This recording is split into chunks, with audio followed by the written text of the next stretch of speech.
ถ้าแม่นว่าเป็นพี่น้องเจ้าของหรือว่าเป็นประเทศเจ้าของเฮ็ดผิดจ้องที่จะแบบเว้าให้แต่ถ้าอย่างเช่นเป็นประเทศอื่นนี่ผัดบ่เว้านะเว้ากุ้งก็งุ่งคือกันอันนี้มันเป็นแบบไรวะถ้าเป็นประเทศเจ้าของเป็นไงโอ้หามเอ้ยกูว่าแล้วอ่านตัวแม่นบ่พี่น้อง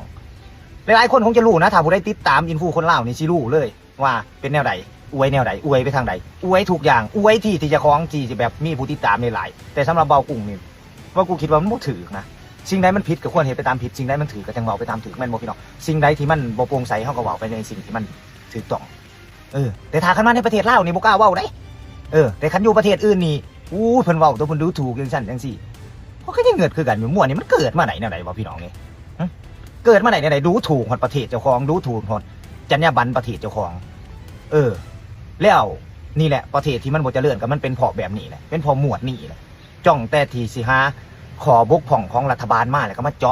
าะประเด็นเพื่อให้ผู้ติดตามเพิ่นนะเขาไปคอมเมนต์จังซั่นจังซี่ว่าแบบนี้แล้วเนาะโตสิมาบอกว่าประเทศบ่เจริญย้อนคนไปวิจารณ์แล้วนี่แหละประเทศที่มันบ่เจริญก็มันเป็นเพราะแบบนี้แหละเป็นเพราะหมวดนี้จ้องแต่ที่สิหาขอบกพร่องของรัฐบาลวะมันมาได้ไสวะประเทศบ่เจริญย้อนคนไปวิจารณ์รัฐบาลโอ้กษันประเทศไทยนี่คือสิล้าหลังประเทศลาวเพราะว่าคนไทยนี่วิจารณ์รัฐบาลทุกยุคทุกสมัยเลยบ่มียุคใดสมัยใดหลอดพ้นจากเนาะฝีปากของคนไทยถ้าสันประเทศนี่คือสิแบบด้อยพัฒนากว่าลาวบ่ได้เนาะกล้าเว้าเนาะคิดได้จังได๋วะปากก็เห็นลิ้นไก่แล้วเนาะแต่ละคนก็เริ่มโผล่ออกมาแล้วเนาะที่มาเฮ็ดเวียกอยู่ประเทศไทยนี่ย้อนหยังย้อนพิษเศรษฐกิจยังบ่ฮู้โตยังอยากส้มเสยเนาะถ้ามีคนวิจารณ์รัฐบาลหลายส่ำใดมีคนกวดสอบหลายส่ำใดประเทศนั้นสิเจริญถ้ามีคนคือพวกโตเนี่ยประเทศนั้นสิมีแต่สิความจิบหายขายชาติให้จีนก็บ่กล้าเว้าพากันมิดแต่เรื่องบ่เป็นเรื่องนั้นพากันเว้าดีอะแท้ๆบัดเวลาเนาะเรื่องประเทศอื่นก็อยากให้ไปเว้าเรื่องของประเทศอื่นบ่อยากให้เว้าเรื่องของประเทศเองไปเสือกอีหยังกับเรื่องของประเทศอื่นนะตัวไปเสือกอีหยังเรื่องของประเทศอื่นเป็นห่วงประเทศเขาบ่ประเทศอื่นเขาก็มีปัญหาก็จริงแต่เขามีฝ่ายค้านของเขามีประชาชนของเขาปากเว้าให้แก้ไขบ่ต้องไปห่วงเขาดอกเอาชาติของตัวเองนี่ให้มันรอดก่อนจะสิไปเว้าประเทศอื่นไปเว้าให้ประเทศอื่นน่ะเรื่องของประเทศอื่นบ่ต้องไปเสือกคิดว่าคนอื่นวิจารณ์รัฐบาลบอกว่าวิจารณ์ประเทศดูถูกประเทศอยู่ไสว่าดูถูกประเทศวะประเทศลาวขี้ดินมันดำเกินไปมันแดงเกินไปบ่ผู้พาป่าไม้มันบ่น่าอยู่ประเทศนี้มันบ่น่าอยู่มันร้อนเกินไปมันหนาวเกินไปบ่หรือจังใดนี่คือเอิ้นว่าดูถูกประเทศแต่ว่าเว้าเรื่องการบริหารแล้วก็บอกว่าดูถูกประเทศนะแยกแยะออกอยู่บ่ระหว่างตัวบุคคลเนาะกับประเทศนี่แยกแยะออกอยู่บ่ต้องให้มิดเงียบแม่นบ่ต้องให้คนจีนเข้ามาเฮ็ดกับคนลาวแนวใดก็อย่ามันแม่นบ่ประเทศนี่สิมีการโกงแนวใดก็อย่ามันแม่นบ่ความหมายของตัวคือแนวใดคือแบบต้องมิดเงียบรัฐบาลอยากเฮ็ดหยังก็เฮ็ดอยากให้ต่างชาติมายึดเอาที่ให้ที่นาบางคนฮ้องโอ้ยซอยแหน่ว่าซั่นมีใบตาดินขอบท้องหรือว่าโฉนดที่ดินขอบท้องก็คือเป็นโฉนดที่ดินถาวรนั่นน่ะของผู้ที่ถือครองเป็นกรรมสิทธิ์แบบ 100% น่ะบ่มีไผสามารถที่จะไปเฮ็ดหยังได้นี่ดินบุกรุกพื้นที่ประชาชนเด้อนี่เด้อใบดินนี่แม่นมีใบขอบทองคักแน่แล้วปี2025จนปี2026บ่ได้เสียค่าทดแทนหยังมาปลูกมาสร้างอยู่นี่มาเอาแห่มาเอาค้ำเบิ่งเด้อนี่ล่ะตกการนี่บ่นี่ล่ะตกการเบิ่งเด้อนี่มากแบบนี้แม่นบ่บ่นะข่อยบ่ได้มากมันก็บ่ได้มากหรอกก็แต่ว่ามันสนับสนุนเนาะรัฐบาลเรื่องในความรู้สึกมันบ่มักแน่นอนเฮาเข้าใจตัวนี้แต่ว่าที่ออกมาเว้านี่คือเป็นการแสดงออกหรือว่าเขาเอิ้นว่าเป็นการสนับสนุนอีกอย่างนึงการแสดงออกเนาะอยากให้ประเทศลาวอยู่แบบนี้เนาะถึงว่าจิตใจความรู้สึกเฮาอาจสิบ่มักเฮาเบิ่งกว้างไปกว่าหันบ่ได้ว่าต้นเหตุนี่มันเกิดจากหยังมันเกิดจากระบบเนาะโอเคเนาะรัฐบาลก็บ่ได้มีนโยบายหรอกว่าสิมาเฮ็ดกับประชาชนแบบนี้แต่ว่าเนาะคนในองค์กรของรัฐบาลน่ะไปสอราดบังหลวงไปยึดที่ให้ที่นาหรือขายให้ต่างชาติแล้วก็บ่ให้เงินบางคนบ่ได้เงินหรือเนาะ แม้แต่โครงการรถไฟหรือโครงการหยังก็แล้วแต่หรือว่าบุญฐานด่วนหยังก็แล้วแต่บางคนยังบ่ได้รับผลประโยชน์เลยบางคนยังบ่ได้อิหยังเลยได้ก็ได้น้อยเนาะเพียงประมาณ 20-30% เนาะสมมุติว่าที่ให้ที่นาขาย100ล้านก็สิรัฐสิให้อยู่30ล้าน20ล้านสิประมาณนี้เนาะมักบ่แบบนี้มักบ่โอ้คันเป็นประเทศไทยนี่หม้องใดสิมีโครงการนี่แฮงพากันกวนซื้อเนาะเพื่อว่าสิ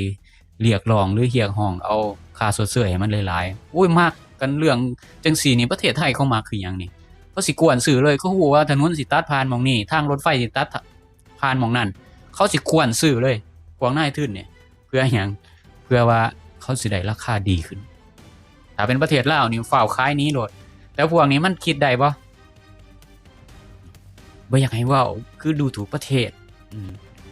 การที่ดูถูกประเทศนี่คือชื่อเสียงของประเทศลาว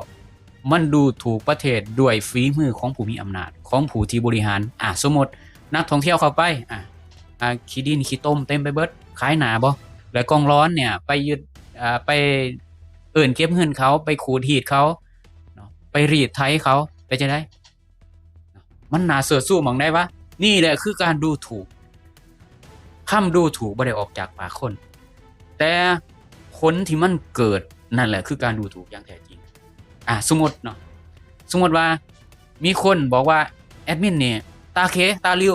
แอดมินเครียดบ่เครียดบ่บ่เครียดมีคนไปด่าณเดชน์ไอ้ขี้เลณเดชน์เป็นจังได๋เครียดบ่มีคนไปด่าด็อกเตอร์เนาะไปด่าอาจารย์ว่าปัญญาอ่อนไปด่าด็อกเตอร์ว่าปัญญาอ่อนเขาเครียดบ่เขาบ่เครียดคำดูถูกสิมันอยู่ที่ผลของการกระทำนั้นออกมาขอยกตัวอย่างอีกสมมุติว่าเนาะครอบครัวนึงเนาะขี้คร้านแฮงแม้แต่ฟ้าเรือนนี่ก็ยังบ่ซ่อมบ่แปลงฟ้าเรือนนี่เป็นรูเป็นปล่องเบิดหรือว่าทางย่างขึ้นเรือนของตัวเองเนี่ยเป็นหลุมเป็นบ่อมีแต่หญ้าหกมีแต่เศษหินเศษแก้วบัดมีคนมาเห็นโอ้มันด้อยพัฒนาสรุปเขาเว้าให้เจ้าของเรือนหรือเว้าให้เรือนเนาะสำหรับคนๆนี่ก็สิว่าโอ้ไปดูถูกเรือนแบบเดียวกันกับที่ว่าดูถูกประเทศเฮือนมันก็อยู่ซื่อๆประเทศมันก็อยู่ซื่อๆนี่คือตำหนิคนผู้ที่บริหารคือเจ้าของเฮือนบ่ได้เกี่ยวกับเฮือนเลยบ่ได้เกี่ยวกับประเทศเลยสิ่งนี้คือสิ่งที่คนลาวยังบ่เข้าใจการดูถูกการบริหารคือบ่เขียวมันออกมาแหละเนาะเมืองลาวไม่ดีหยังคนลาวก็พากันออกฮ้อนออกร้นว่าดูถูกประเทศทั้งที่มันก็อธิบายแล้วมันอยู่บ้านมันนี่มันบ่คืออยู่ประเทศไทยอยู่ประเทศไทยมีอยู่มีกินเนาะเฮ็ดให้มันมีโอกาสแต่อยู่ประเทศลาวนี่แม้สิหาเงินนี่ก็ยังยากเลยสิหาเลี้ยงปากเลี้ยงท้องนี่มันก็ยากเลยแต่คนลาวไปตีความว่าดูถูกประเทศประเทศมันก็อยู่ของมันซื่อๆวะภูผาป่าไม้ก็อยู่ซื่อๆอากาศธรรมชาติเนาะภูมิศาสตร์อยู่คือเก่ามันเกี่ยวหยังกับประเทศเดี๋ยวนี้นี่แหละคือสติปัญญาถ้าแม่นว่าคนลาวคิดว่าตัวเองเนาะประเสริฐเบิ่งสภาพของตัวเองก่อนระหว่างประเทศที่เขาพัฒนาเขาด่ารัฐบาลอยู่ซุมื้อรัฐบาลเฮ็ดหยังติงคิงบ่ได้แสดงว่าประเทศนั้นยกตัวอย่างประเทศไทยแสดงว่าประเทศไทยคนไทยนี่ดูถูกประเทศเบิดได้เนาะแม่นบ่คนไทยดูถูกประเทศคนไทยบ่รักชาติคนไทยเนี่ยนี่เราคุณชาติดูถูกประเทศคนไทยด่ารัฐบาลทุกยุคทุกสมัยเลย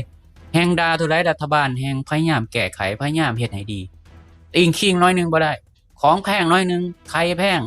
หมากไม้ทุเรียนอีหยังก็แล้วแต่ผลไม้ขายบ่ได้เอามาเทเอาหอดเข้าพุ่นไปเทอยู่หน้าสภาพุ่นเนาะเขาขายบ่ได้ราคาเป็นจังได๋บัดนี้ดีขึ้นบัดนี้ก็สั่นพวกนี้เขาเป็นคนดูถูกชาติที่สนาแต่ว่าชีวิตการเป็นอยู่ปากท้องเขาเป็นจังได๋กับตัวเองเป็นจังได๋ถ้าคิดว่าตัวเองดีตัวเองประเสริฐคิดเบิ่งดูถ้าตัวเองดีตัวเองประเสริฐเป็นจังได๋คือมาเป็นแรงงานอยู่บ้านเขาก็สิเว้าแล้วมันก็สิว่าโอ้ยคนไทยก็ไปเป็นแรงงานอยู่อิสราเอลอยู่นั่นคนละอย่างคนลาวเป็นแรงงานคือหนีพิษเศรษฐกิจหนีชีวิตปากท้องบางคนเรียนบ่จบแม่ให้ออกไปโรงเรียนไปเฮ็ดเวียกอยู่ต่างประเทศแต่คนไทยเขาหนีรวยหนี้สินอันนั้นมันเรื่องปกติมีบ่วัยรุ่นไทยอายุ14-15ปีออกนอกประเทศไปหาเวียกเฮ็ดพ่อแม่ให้ออกโรงเรียนแล้วก็ให้ไปเฮ็ดเวียกมีบ่คนไทยมีแบบนี้บ่คนละเรื่องบ่ต้องเอามาเทียบกันคนลาวหนีพิษเศรษฐกิจหนีชีวิตปากท้องหนีบ่มีเวียกเฮ็ดงานทำเนาะ เพราะฉะนั้นแล้วต้องเข้าใจให้ดีคนลาวส่วนหลายยังคิดแบบนี้ นี่คือคุณภาพของประชากรคนลาวมันเป็นแบบนี้โอเคก็ขอฝากเท่านี้เนาะ